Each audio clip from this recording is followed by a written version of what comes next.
Good morning everyone, welcome to the current affair show. तो आइए आज हम लोग इस वीडियो में आज पूरे दिन का जो भी इम्पोर्टेंट न्यूज़ है उसका हम लोग संपूर्ण विश्लेषण करते हैं। ठीक है, जो भी न्यूज़ हम लोग इस वीडियो में कवर करते हैं वो आपके एग्ज़ाम के दृष्टिकोण से काफ़ी इम्पोर्टेंट होते हैं। ठीक है, तो सबसे पहले चलिए आइए हम लोग देखते हैं इसका हेडलाइंस। देखिए, आज का हेडलाइंस ये रहा कि विक्टोरिया जो है ऑस्ट्रेलिया जो है वो आपका 2026 में जो होने वाला कॉमनवेल्थ गेम है उसको वो लोग होस्ट करने वाले हैं। फिर सेकेंड आपका इम्पोर्टेंट आपका करंट अफेयर्स है कि WTO प्रोजेक्ट्स ये आपका अनुमान लगाया है कि ग्लोबल ट्रेड जो ग्रोथ है वो क्या होगा। फिर उसके बाद है अवसर, एक कनेक्शन अपॉर्चुनिटी है, यानी कि एक इनिशिएटिव है जो कि लिया गया है वो J&K स्टेट के लिए। इसके बारे में भी आगे हम लोग कवर करेंगे। फिर इसके बाद एक और आपका योजना है समानिधि से समृद्धि प्रोग्राम, इसके बारे में भी आगे हम लोग डिस्कस करेंगे। फिर आज का डेट जो है 13 अप्रैल, जो कि जाना जाता है जालियांवाला बाग जो नरसंहार हुआ था उसके वर्षगांठ के रूप में। ठीक है, तो आज हम लोग इतने सारे न्यूज़ को कवर करेंगे इस वीडियो में। वीडियो को आगे बढ़ाएं इससे पहले आज का क्वेश्चन ऑफ द डे।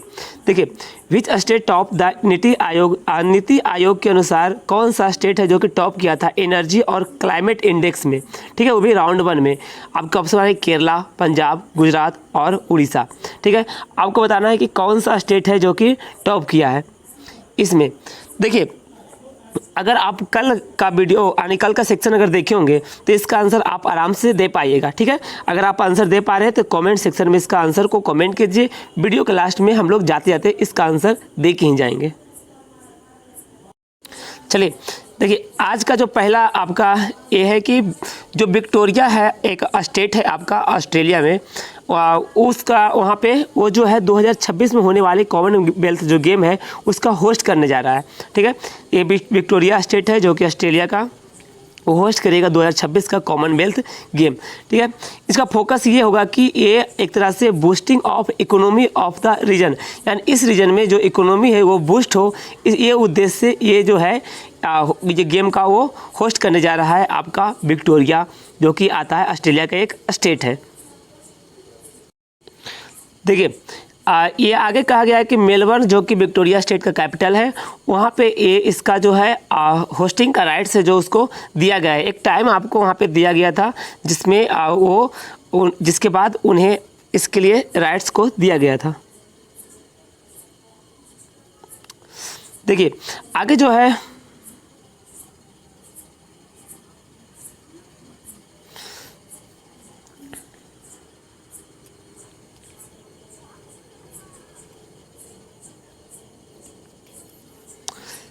देखिए, इसमें आगे जो है ये कहा गया है कि विक्टोरिया का जो कैपिटल है आपका मेलबर्न, वहाँ पे ये होस्टिंग के लिए राइट्स जो है उनको दिया गया था। फिर उसके बाद आपका देखिए कॉमनवेल्थ गेम है वो आपको पता है कि ये जो इनकी रिलेवेंस है, जो इनकी महत्वपूर्ण यानी प्रासंगिक या जो भी इसका इम्पोर्टेंस है वो एक तरह से ये खोते जा रहे हैं।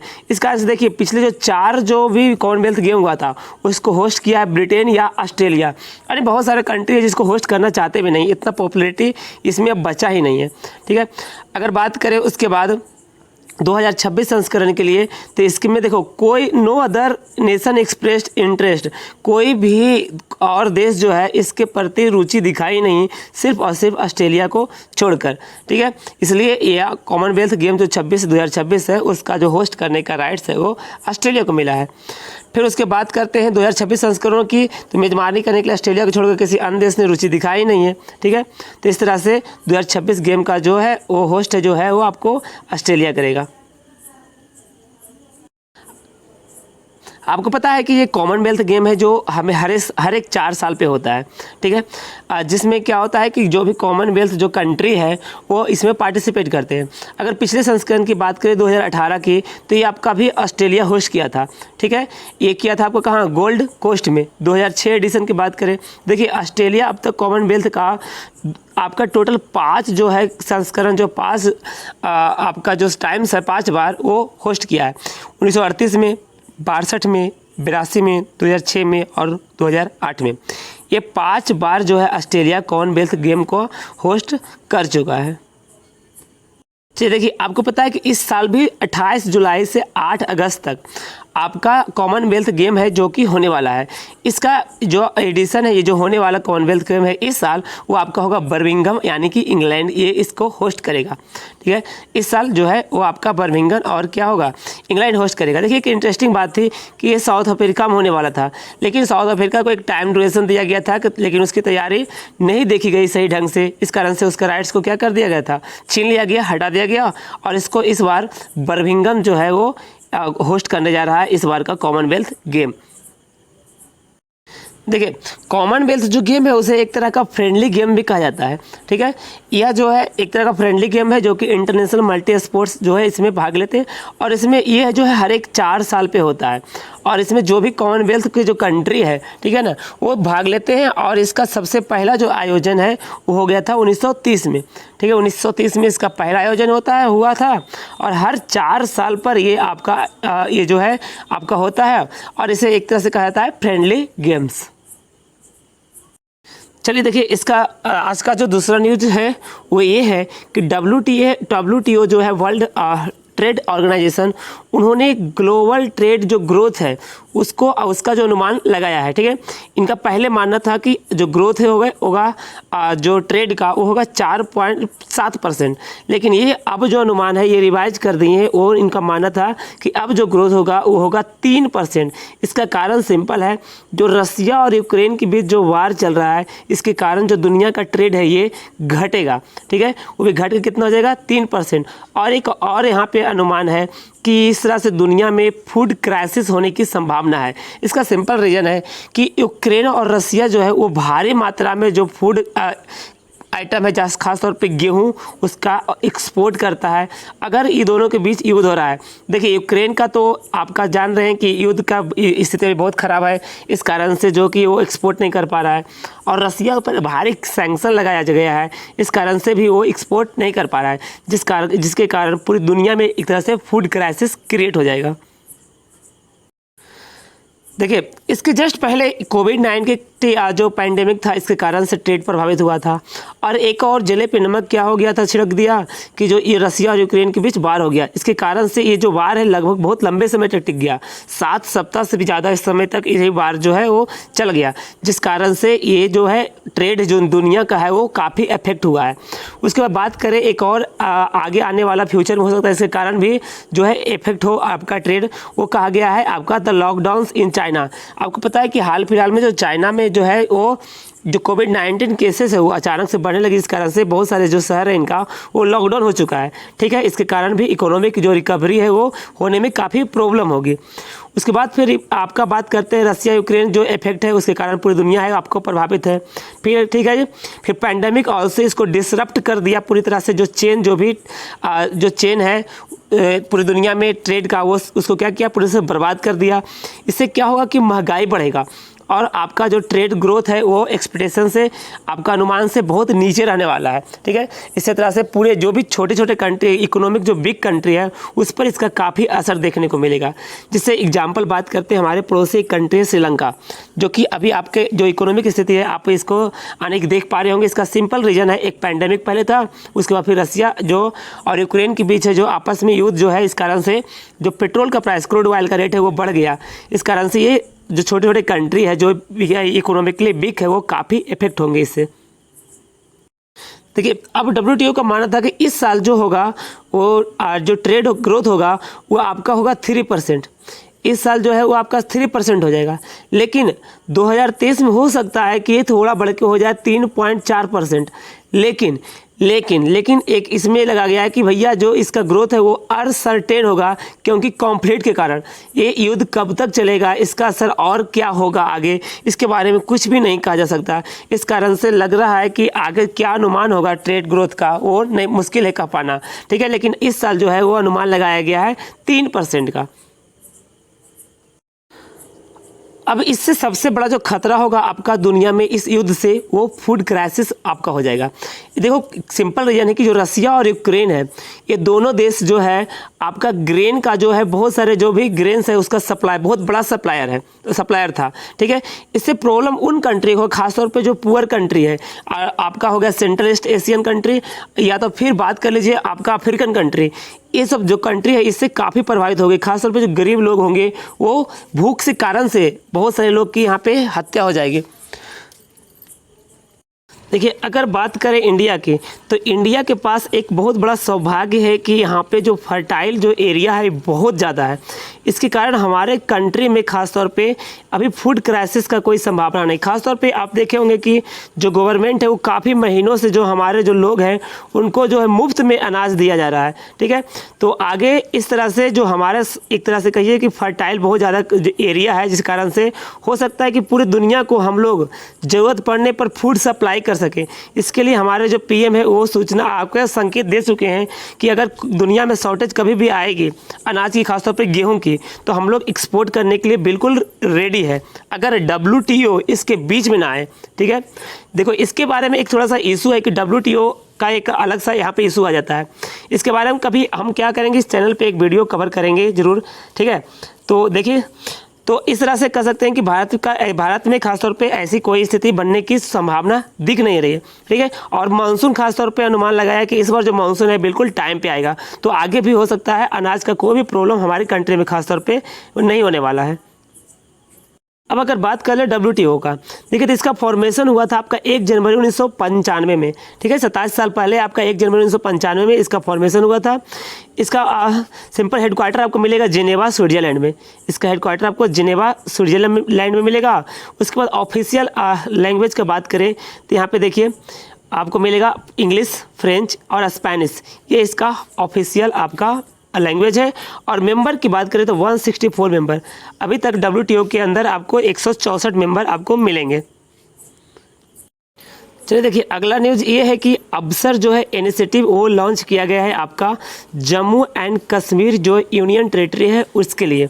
खासतौर पे इसका मकसद ये है कि आपका जो जॉब, लोगों के लिए जॉब क्रिएट कर सके।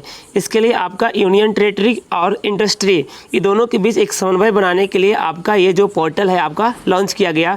ये लॉन्च किया गया था आपका जो उपराज्यपाल है, जो गवर्नर है आपका मनोज सिन्हा, ठीक है, JNK का, इनके द्वारा ये लॉन्च किया गया। देखिए, ये जो इनिशिएटिव है वो लॉन्च किया गया किसके अंदर, तो मिशन यूथ के अंदर, ठीक है। इसको याद रखना, आपका मिशन यूथ के अंदर आपको इसके लॉन्च किया गया। ये जो इनिशिएटिव है इसका मकसद सीधा है कि ये यहाँ पे 10,000 जो जॉब है वो क्रिएट करे। कहाँ पे, यूटी में, जो यूनियन टेरिटरी JNK है वहाँ पे ये आपका 10,000 जो जॉब है वो क्रिएट करे, ठीक है। तो आप आगे कह सकते हैं कि ये जो इनिशिएटिव है एक तरह से जो JNK यूनिट जो यूटी है 370 हटने के बाद जो है खासतौर पे गवर्नमेंट का बहुत सारी योजना है जो कि JNK के लिए लागू होता है। तो यहाँ से वहाँ के जो युवाएं हैं खासतौर पर उनके लिए एक बहुत ही सुनहरा अवसर है इसके लिए। देखिए, जो एडमिनिस्ट्रेशन है जम्मू कश्मीर के, वो बहुत सारे स्टेप ले रहे हैं, आपको बहुत सारे स्कीम आपका पॉलिसीज इस तरह से बना रहे हैं ताकि जो इन इकोनॉमिक डेवलपमेंट में जो यहाँ के युवा है वो भाग ले सके और वहाँ के जो ग्रोथ है, जो समाज की जो ग्रोथ है उसमें भागीदारी हो सके। इसके लिए ही ये स्कीम जो है वो लागू किया गया है। तो इसके लिए अगर बात करते हैं कि आपका इस पोर्टल में कौन कौन से इंस्टीट्यूशन आपको है भाग लिए हैं। देखिए, जितने भी टेक्निकल इंस्टीट्यूट है खासतौर पे यूटी की, इन्होंने सारे जो है इसके अंडर आ गए हैं। इस तरह से वहाँ के जो यूथ है वो उनको बहुत ज़्यादा बेनिफिशियरी है ये इनिशिएटिव से होने वाले हैं। देखिए, इस प्लेटफॉर्म से फ़ायदा क्या होने वाला है। देखो, इस प्लेटफॉर्म से फ़ायदा सबसे बड़ा होने वाला है कि यह एक ब्रिज की तरह काम करेगा, जो कि स्किल्ड जो लोग हैं उन्हें ट्रेंड करने का काम करेगा और ख़ासतौर पे जो इंडस्ट्रियल एरिया है वहाँ पे जाके उन्हें जॉब क्रिएट करेगा, ठीक है। तो ये आपको स्किल भी प्रोवाइड कराएगा, फिर ट्रेनिंग देगा, फिर क्वालिटी एजुकेशन के थ्रू, और फिर जो बेहतर एम्प्लॉयमेंट है वो फैसिलिटी वहाँ पर उत्पन्न करेगा यूथ के लिए, ठीक है। तो इस प्लेटफॉर्म का सबसे बड़ा बेनिफिट यही है। चलिए देखिए, नेक्स्ट आपका है कि स्वनिधि से समृद्धि प्रोग्राम। देखिए, ये जो प्रोग्राम है बेसिकली चलाया जा रहा है आपका स्ट्रीट वेंडर्स के लिए, जो सड़कों पे साइड में होकर जो बेचते हैं खासतौर पे लोग, उनके लिए ये योजना लगाया गया है। ये योजना जो है दिया गया है किनके द्वारा, तो ministry of housing and urban affairs के द्वारा ये योजना आपको लागू किया गया है। देखिए, ये योजना जो है 14 स्टेट में लागू हो गया, 14 स्टेट और यूटीज में लागू हो गया भारत में। ये 2020-21 का ही योजना है, ठीक है। ये योजना जो है पुराना है, ये इस बार इस योजना को, ये जो आपका योजना है, प्रोग्राम है, उसको एक्सटेंड कर दिया गया है, ठीक है, जबकि ये 2020-21 का ही एक प्रोग्राम है। तो आइए हम लोग देखते हैं कि ये योजना किस तरह से है और इसमें खासतौर पर वेंडर्स जो है उसको किस तरह से बेनिफिट्स होने वाला है। देखिए, ये योजना का अगर फर्स्ट फेज बात करें तो ये स्टार्ट हुआ था 4 जनवरी 2021 में। इसके अंतर्गत आपको समृद्धि से समृद्धि के लिए आपको इसके अंडर ये लॉन्च किया गया था 125 सिटी में एक्रॉस ऑफ इंडिया, पूरे इंडिया में 125 शहर में ये लॉन्च किया गया था। फर्स्ट फेज में 35 लाख जो स्ट्रीट वेंडर्स हैं वो इससे बेनिफिट आपको उठाए थे, ठीक है। इसके अंदर जो सैंक्शन किया गया था 22.5 lakh have been extended theme of along 16 lakh insurance benefits, ठीक है, इसके अंदर आपको लिया गया था। इसके अंदर आपका प्रधानमंत्री सुरक्षा बीमा योजना और प्रधानमंत्री जीवन ज्योति बीमा योजना को भी शामिल किया गया। अब अगर बात करते हैं सेकेंड फेज जो हाल ही में लागू हुआ है, उसके अंदर देखिए क्या हुआ कि 126 सिटीज को और ऐड कर दिया गया और साथ ही साथ 28 लाख जो स्ट्रीट वेंडर्स हैं उसको और इसमें जोड़ा गया है, ठीक है। 20 लाख स्कीम इसमें और ऐड किया गया है। तो एक तरह से बहुत ही अच्छी चीज़ खासतौर पे जो स्ट्रीट वेंडर है उसके लिए। देखिए, अगर कोरोना काल की बात करें तो सबसे ज़्यादा जो अगर किसी को प्रॉब्लम हुआ तो सबसे ज़्यादा प्रॉब्लम जो हुआ स्ट्रीट वेंडर्स को हुआ, क्योंकि ये एक तरह से बहुत छोटे व्यापारी होते हैं जो कि रोज़मर्रा की ज़िंदगी में काम करते हैं और ये एक इनका बेनिफिट्स एक लिमिट होता है जो कि जिससे कि अपना रोज़गार चलाते हैं, अपना जो है रोजी रोटी करते हैं। तो ये काफ़ी इफेक्ट्स हुए थे पैंडेमिक के दौरान, ठीक है। तो इसके लिए गवर्नमेंट के लिए एक बहुत बढ़िया स्कीम जो है ये लागू किया गया है। चलिए, अगर बात करते हैं कि पीएम जो समृद्धि है वो है क्या। देखिए, ये योजना आपका स्ट्रीट वेंडर्स के लिए चालू लगाया गया है, ठीक है, स्टार्ट किया गया है। इसका मेन काम है कि देखो एक वर्किंग कैपिटल है जो उसको प्रोवाइड किया जाए और ख़ासतौर पे वो 10,000 से ऊपर की राशि है उनको लोन के रूप में दिया जाता है, जिससे उनकी ज़िंदगी है वो अच्छे से चल सके, ठीक है, जो प्रभावित हुए थे कोविड-19 पैंडेमिक के दौरान। चलिए अगले न्यूज़ की ओर चलते हैं। देखिए, आज का डेट है आपका 13 अप्रैल। आपको पता है 13 अप्रैल के दिन जालियांवाला बाग नरसंहार की वर्षगांठ के रूप में हम लोग मनाते हैं, ठीक है। 13 अप्रैल के दिन 2022 के दिन जो जालियांवाला बाग है वहाँ एक नरसंहार हुआ था जिसके वर्षगांठ के रूप में आज के दिन जाना जाता है। अब थोड़ा अगर बात कर ले जालियांवाला बाग के, तो आपको पता है कि रोलेक्ट एक्ट के विरोध में जो 13 अप्रैल 1919 के खासतौर पर बैसाखी के दिन, ठीक है, जो अमृतसर में जो जालियांवाला बाग है वहाँ लोग शांतिपूर्वक बैठे हुए थे, ठीक है, विरोध आके दर्ज कर रहे थे शांतिपूर्वक बैठ के।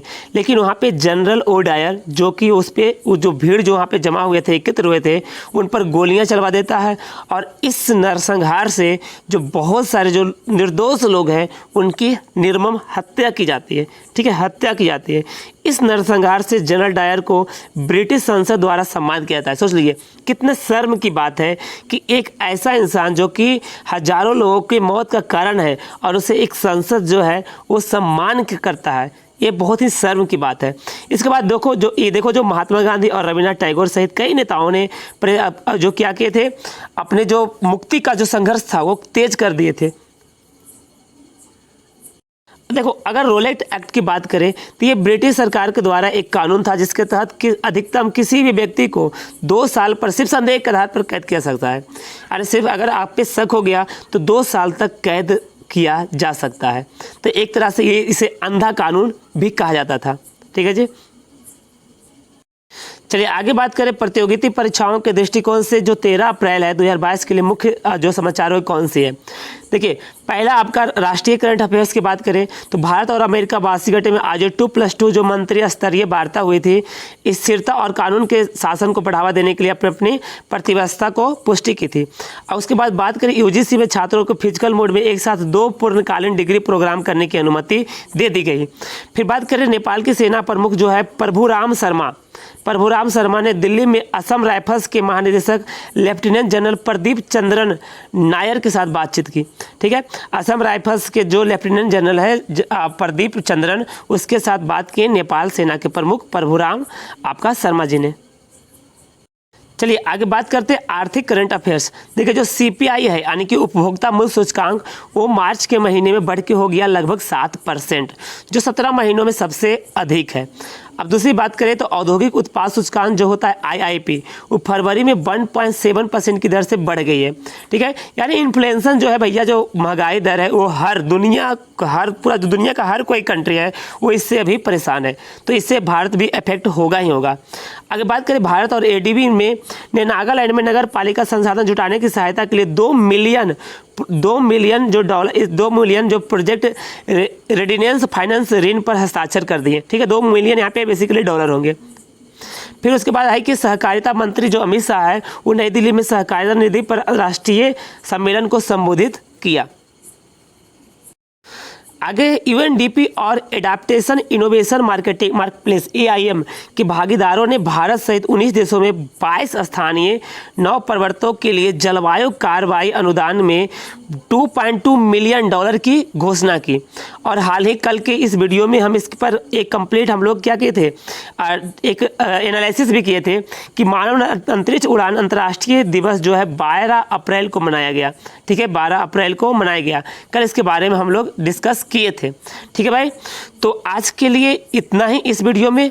ठीक है, तो हर दिन आप इस चैनल में इस वीडियो के साथ जुड़िए, इस सेक्शन के साथ जुड़िए, जिसमें पूरे दिन भर की जो भी इंपॉर्टेंट न्यूज होगा जिसको हम लोग कवर करते हैं और उसके बारे में कंप्लीट एनालिसिस करते हैं, जो आपके कॉम्पिटिटिव एग्जाम के लिए इंपॉर्टेंट होते हैं। ठीक है, तो भाई आज के लिए इतना ही। मिलते हैं हम लोग कल सेम इसी वीडियो पे और इसी चैनल पे। तब तक के लिए गुड बाय।